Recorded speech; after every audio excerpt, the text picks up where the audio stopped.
Il-każin tal-banda King Zone jopera minn binja fil-qalba tal-Belt Valletta, b'faċċata fi Triq ir-Repubblika kantuniera ma' Triq San Ġwan.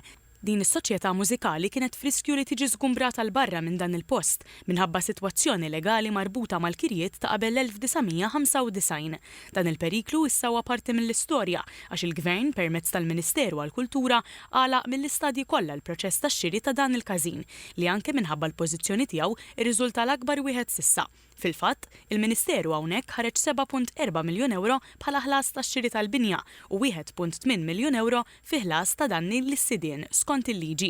Inċidentalment is-sena l-oħra konna qed ingawdu niċċelebraw il-150 sena mit-twaqqif tal-banda tagħna, sena li fiha kellna attività kull xahar. U wara dan kollu kienet għaddejja din il-ħidma mill-tim u mill-Gvern ċentrali biex is-soċjetà finalment ma tintilifx.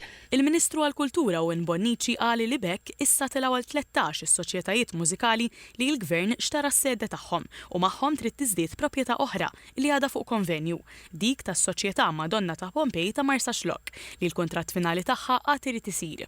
Qal li bkollox il-Ministeru u mistenni li jinvesti total ta' 30 miljun euro. Dinja soċjetà mill-isbaħ li għadha fil-belt kapitali tagħna il-Maltin kollha u allura dan ikabbar ħafna l-valur tad-deċiżjoni li ħadna li nidħlu biex insalvaw u nagħtu futur li din is-soċjetà. Dawn il-proprjetajiet se jkomplu jintużaw bħala sede prinċipali tal-każini tal-banda b'titlu ġdid ta' kera ġusta favur il-Gvern.